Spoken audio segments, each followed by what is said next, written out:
Honorable Shanakian Rasamanikam, you have 15 minutes. Honorable Deputy Speaker, I think I have 18 minutes. You can check with the opposition office, the AST can check with the opposition leader's office. There's another 3 minutes to be added. Honorable Deputy Speaker, thank you for the opportunity to speak on the Foreign Ministry's committee stage debate. I rise to speak, Honorable Deputy Speaker, with utter disappointment about this government's policy on accountability.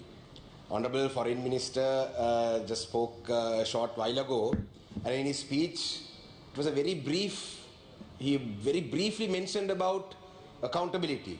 Very brief, only about a minute. All he had to say was that there will be a domestic mechanism that will look into gross violations of human rights. Now, this is precisely the problem, Honorable Deputy Speaker. The state, whoever that is in power, the state always protects the state. Now, I would like to quote something from Honorable former President Ranil Wickremesinghe's recent Al Jazeera speech. Now, I don't understand why he is defending the previous government. Honorable Namal Rajapaksa is here. His father was the defense minister. His father was the president. Now, Honorable Ranil Wickremesinghe, who sat in the opposition at that time, who seemed to be a champion of human rights, has gone on Al Jazeera and defended the government that he himself was opposed to. This is precisely the problem in this country. The state will always protect itself. And now this government is no different. This government also is trying to protect itself, the state. Why I say that is, the former president has said, however, he refuted claims, this is about the hospitals being bombed. Wickremesinghe acknowledged that aid has been blocked to war victims and that some hospitals has been bombed. However, he refuted claims that such bombings were part of a systematic strategy, stating there had been occasions where the Air Force had bombed hospitals and accounts to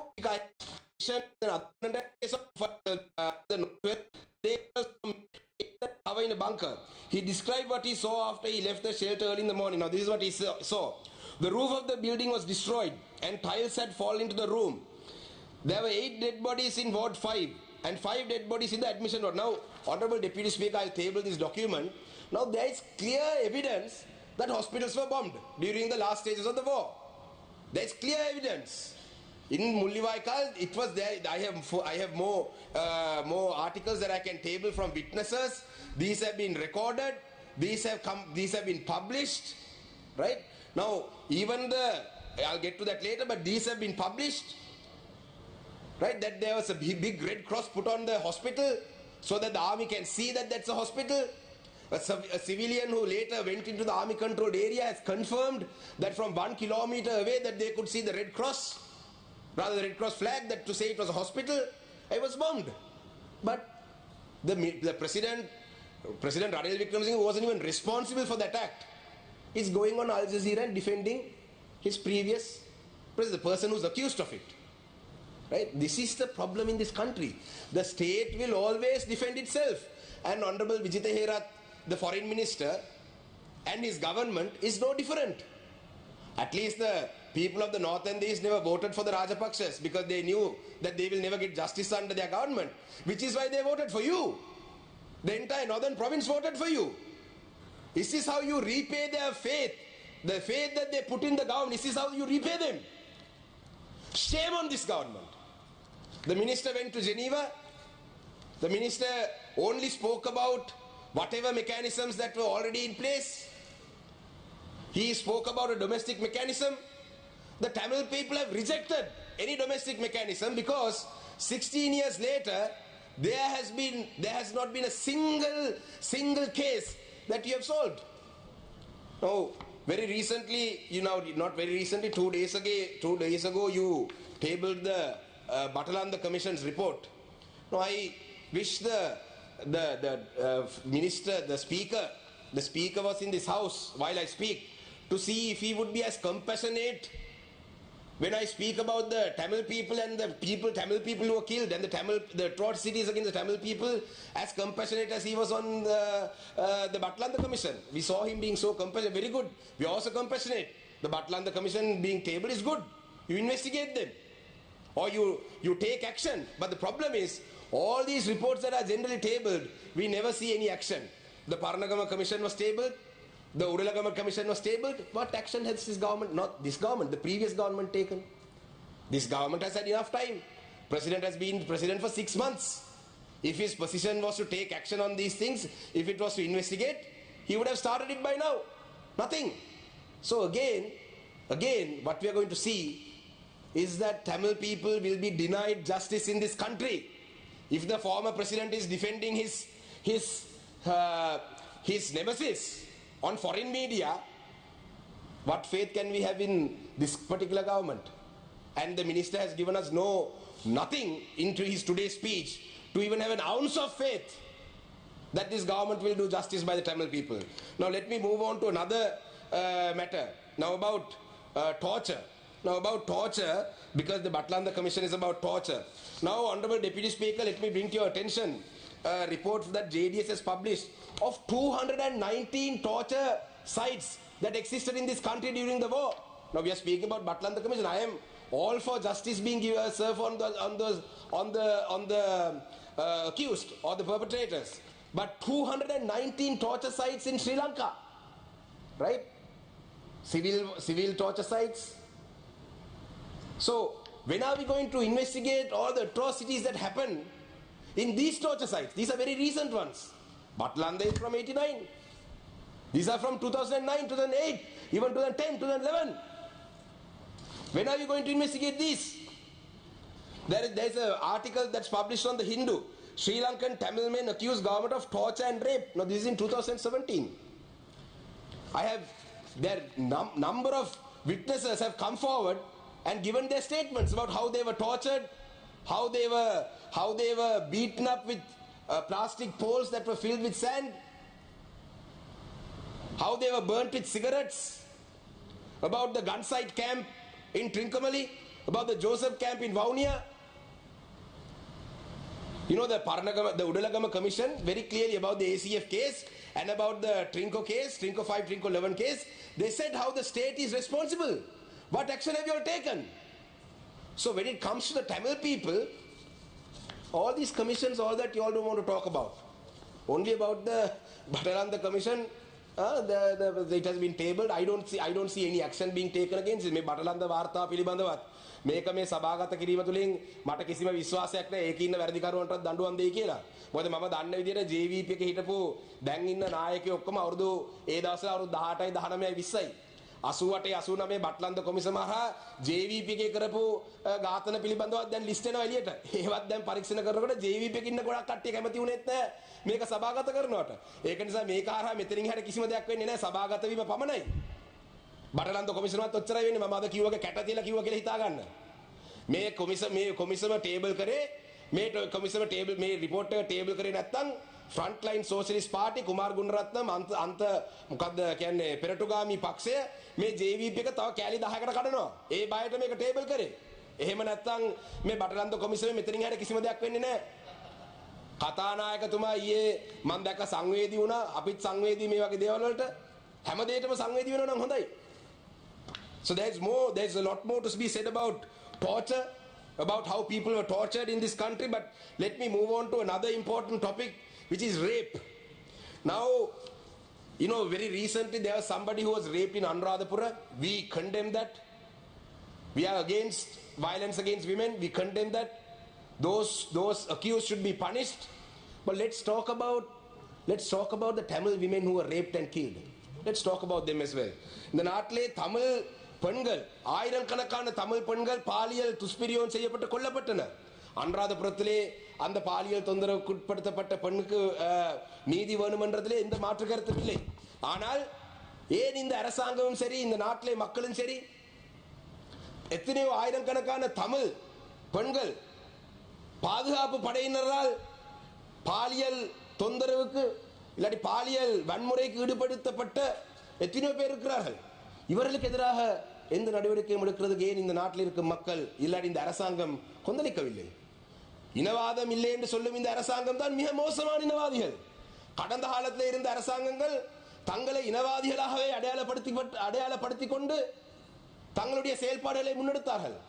ஆனா இந்த அரசாங்கம் இனவாதம் இல்லை இனவாதம் இல்லை இனவாதம் இல்லை என்று சொல்றார்கள். ஆனா முழுக்க முழுக்க இனவாதத்தில் ஈடுபடுறார்கள். எப்படி என்று சொன்னால் இந்த நாட்டிலே தமிழ் மக்களுக்கு கிடைக்க வேண்டிய நிரந்தரமான அரசியல் தீர்வை தருவதற்கு மறுக்கிறார்கள். இந்த நாட்டிலே பொறுப்பு கூறல் விடயத்திலே கௌரவ அமைச்சருடைய உரையிலே ஒரு வார்த்தை கூட தமிழ் மக்களுடைய சார்பிலே சொல்லப்படவில்லை. அவருடைய நிலப்பாடை அவர் சொல்லியிருக்கிறார். அண்மையிலே அனுராதபுரத்திலே அந்த நடந்த சம்பவத்தை நாங்கள் வன்மையாக கண்டிக்கிறோம். ஆனால் ஆயிரக்கணக்கான தமிழ் பெண்கள் கொல்லப்பட்டனர், கற்பழித்து பாலியல் வன்முறைக்கு ஈடுபடுத்தப்பட்டு கொல்லப்பட்டனர். அதிலே ஒரே ஒரு உதாரணமாக சொன்னால் இசைப்பிரியா கொல்லப்பட்டது. இசைப்பிரியா உயிரோடு இருந்ததுக்கான ஆதாரங்கள் எத்தனையோ இருக்கின்றது. இசைப்பிரியா உயிரோடு இருக்கிற ஆதாரங்கள் இருந்தது. அதனை தொடர்ந்து இசைப்பிரியாவுடைய காய்களை பின்னால கட்டப்பட்டு அரகுற உடுப்புடன் ஒரு துணியுடன் இருந்த இசைப்பிரியாவை பிறகு ஒரு உடுப்பும் இல்லாமல் இருக்கிறதாக காணொலியில் வெளியே வந்தது. அப்ப இந்த விடயத்தை பற்றி இசைப்பிரியா ஒரு பெண் இல்லையா? இசைப்பிரியாவுக்கு இந்த நாட்டிலே நீதி தேவை இல்லையா? இதுல let me read this article about Isaipriya. Isaipriya is sitting in a swamp. She is only partly clothed. She looks dazed and confused. There's no clue as to how on earth she got there and why she is all alone. Some speculate that she'd been trying to escape the bloody final showdown. She's helped to her feet and looks completely uninjured. This is an important observation because she was not to remain for so long. The soldiers think she's the Tamil rebel leader's daughter. She's not, she says. They find a length of white cloth to wrap around her. It's the same cloth that shrouds her in a photograph Channel 4 news later obtained from a Sri Lankan soldier. In his photograph dated later the same day, 18th May, Isaipriya is dead. Her hands are tied behind her back. Right? There's also now a long jagged cut across her face. That grim footage comprises of the part of the notorious executive video which shows shooting dead. You don't need much of an imagination to figure out what had happened. Right?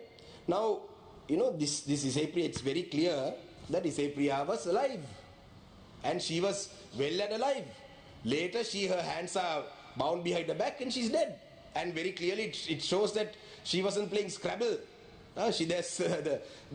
Clearly the people who had her in her captivity didn't play Scrabble with her, they played something else with her. Why is the government not ready to even acknowledge these accusations? These are all accusations. If you have the courage, investigate them. The good governance government, at least when they co-sponsored resolution, there was at least some discussion about a hybrid mechanism where the victim community will have some trust in the process. But there's nothing from this government. There's a lot more. This is Isaipriya, just one great example that I gave you, because you could start from there. Now, in August 2013, a woman from Punarin was raped and reportedly led for dead by two men wearing khaki pants and green shirts. After treatment at the Kilnochi hospital, military personnel escorted her to the local camp and provided with her dry rations. In 2010, a 22-year-old woman from Vissomadu was gang raped by 4 military personnel. Now, why I say this is because the minister in charge of public security said that an army deserter was accused. Right? There have been so many accusations against army deserters and the violence sprees that they've been going on, shootings, killings. That's what the minister said.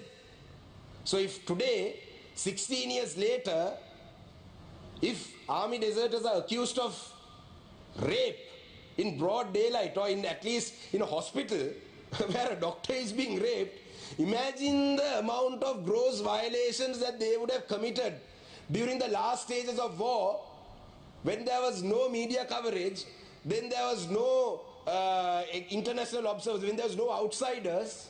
Imagine. So our community, we are only asking you to investigate them. If you're not guilty, investigate them. Why are you shying away from an inquiry? Because the reason why you are shying away from inquiry is the state always protects the state. That's your first interest.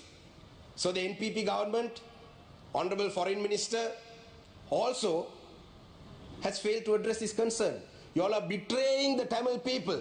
The trust that the people of the north and the east put on you, except for Batiklo. Batiklo people didn't trust you and they'll never trust you. Rasamanikam, you have 2 more minutes. Thank you, Deputy Speaker. So, this is what I have to say about the accountability front. But On tourism as well, Honorable Foreign Minister, I have a few things that I need to say. මේ සංචාරක අමාත්‍යංශ පිළිබඳවත් කියන්න තියෙනවා. සංචාරක අමාත්‍යංශයේ මේ ආණ්ඩුව හරහා අපි accountability නැහැ කියලා කිව්වම වංචා දූෂණ හරි නැති වෙයි කියලා බලාපොරොත්තු වුණා. දැන් නිලාවැලි කෝස්ට් එකේ නියෝජ්‍ය ඇමතුමාත් මේ සභාවේ ඉන්නවා.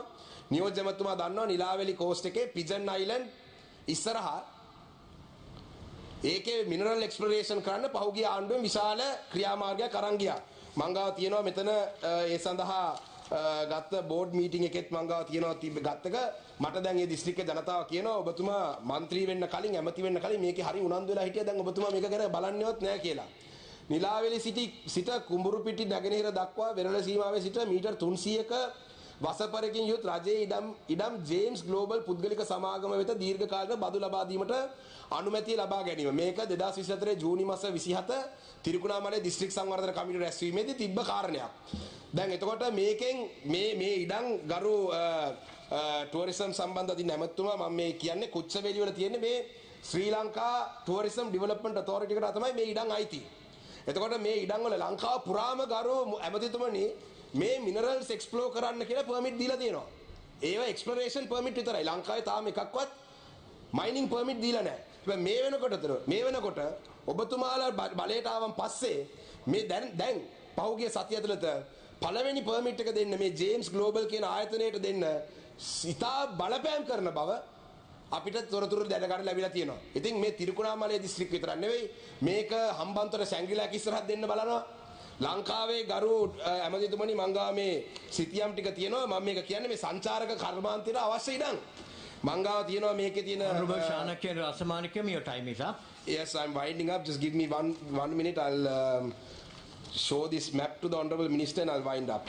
ගරු ඇමතිතුමනි මේ තියෙන්නේ මේ මැප් එකේ තියෙනවා මේ තියෙන්නේ කොකිලයි. මේ කොකිලයි වල තියෙන ඔක්කොම හඳුනාගෙන තියෙන මේ කොකිලයි. ඊට පස්සේ මේ ඇවිල්ලා හම්බන්තොට ගරු නාමල් රාජපක්ෂ ඇමතුමා පොඩ්ඩක් බලන්න මේ සැංග්‍රීලාක ඉස්සරහා එක්ස්ප්ලොරේෂන් කරන්න දීලා තියෙන එක දැන් දෙන්නේ නෝ පර්මිට් මයිනින් වලට. මේ තියෙනවා තිස්ස මහාරාම. මේ තියෙනවා තලෙයිමන්නාරම ඔක්කොම තලෙයිමන්නාරමේ අය එක්ස්ප්ලොරේෂන් වලට දීලා තියෙන්නේ ඔක්කොම. දැන් මේ වලට මයිනින් දැන් මේකේ සම්බන්ධ වෙලා ඉන්නේ සංජේ පෙරේරා කියන පුද්ගලයා ඉස්සල්ලා එන්වයරන්මන්ටල් මිනිස්ටර් එකේ GSMB ආයතනයේ සභාපති හැටියට හිටියේ. එතකොට එයා පහුගිය රජයේ සභාපති වුණා. දැන් මේ ජේම්ස් ග්ලෝබල් ආයතනයේ එයා තමයි consultant. it's a conflict of interest. එතකොට දැන් මේ ආණ්ඩුව යටතේ දැනට මේ පර්මිට් එක දෙන්න යනවා. ඉතින් මේක විශාල වශයෙන්ම මේක දුන්නොත් එහෙම ලංකාවේ තියෙන ඔක්කොම වෙරළ කරේ ඔක්කොම එක්ස්ප්ලොරේෂන් වලට දීලා ටුවරිසම් වලට ඉඩමක්වත් නැති වෙයි. අපිට උතුරු නැගෙනහිර දැනටමත් ටුවරිසම් නැහැ. මොකද ඔබතුමාලා එයාපෝට් එක දිනු කරන්නේ ඔබතුමාලා තලේමන්නාරම් ෆෙරි එක හදන්නේ ඉන්දියාවත් එක්ක ලෑන්ඩ් කනෙක්ටිවිටි එපා කියනවා තිරිකුණාමලේ හාබ් එක ඩෙවලොප් කරන්නේ ඒ දෙන්නෙත් නැහැ එන්න ටුවරිස්ට්ස්ලාට එන්න විදියකුත් නැහැ ටුවරිස්ට්ලා ඇවිල්ලා හෝටල් හදන්න පුළුවන් ඉඩම් ටිකක් දෙන්න යනවා ඒතකොට මේ ඔක්කොම විනාශයි අවසාන වශයෙන් ඔබතුමාලාගේ ටුවරිසම් මං අහන් හිටිය ඔබතුමා කියනවා ලක්ෂ 5ක් ටුවරිස්ට්ලා මේ අවුරුද්දේ ලංකාවට ආවා කියලා මේ වෙනකොට ගරු ඇමතිතුමනි ඔබතුමාලා තාම ගණනය කරන්නේ එක ටුවරිස්ට් කෙනෙක් ලංකාව තුළ ඩොලර් 180ක් දවසට වියදම් කරනවා කියලා මේක 2018 කරපු සමීක්ෂණයක ආපු ගණනයක් මේක වැරදි දැන් අද වෙනකොට අවුරුදු 7කට පස්සේ එක ටුවරිස්ට් කෙනෙක් ලංකාව තුළ වියදම් කරන මුදල් ප්‍රමාණය ගණනය කරන්න ඔබතුමාලා වැඩපිළිවෙලක් පටන් ගන්න. Honorable Rasamanikam, I'm sorry Deputy Speaker, I'm winding up. ඒක නිසා ගණනය කරන්න. මොකද ඔබතුමාලගේ foreign exchange income එක ඔබතුමාලා වැරදියට ගණනය කරන්නේ. මොකද ලංකාවට අද එන සුද්දෝ අපි බකිනවා රුපියල් 100ක් දීලා ත්‍රිවිල් එක යන්න කැමති සුද්දොත් වෙන. ඉතින් ලක්ෂ 5ක් සුද්ද වෙන එක වැඩක් නැහැ. වියදම් කරන සුද්ද වෙනවද නැත්නම් සුද්ද වෙලා වියදම් කරන ප්‍රමාණය මොකද්ද කියලාත් බලන්න කියලා ඉල්ලා සිටිනවා. ගරු විජිතේරත් ඇමතුමා ඔබතුමා කෙරෙහි අපි විශාල විශ්වාසයක් තිබ්බා. දැනටත් තියෙනවා. මොකද ඔබතුමා මේ විපක්ෂයේ ඉඳලා විශාල කාර්යභාරයක් කරලා තමයි මේ ආණ්ඩුවේ මම හිතන්නේ ලංකාවේ මේ පාර්ලිමේන්තු මැතිවරණේ වැඩිම ඡන්දරන් ආවේ. ඒක නිසා ඔබතුමා දන්නවා මම මේ කියපු කාරණා සියල්ලම මේ accountability පිළිබඳ සාධාරණ දේවල් ඔබතුමාලා කරුණා කරලා මේ පොලිට් බීරෝ එකේ ඉන්න කට්ටියට කතා කරලා කන්වින්ස් කරලා මේකට හරි විධිමත් පරීක්ෂණයක් affected community එක බලාපොරොත්තු වෙදී පරීක්ෂණයක් කරන්න කියලා ඉල්ලා සිටිමින් වෙලා ලැබීම ලබා දීම සූති කරලා කතාව සකරන බොමිසි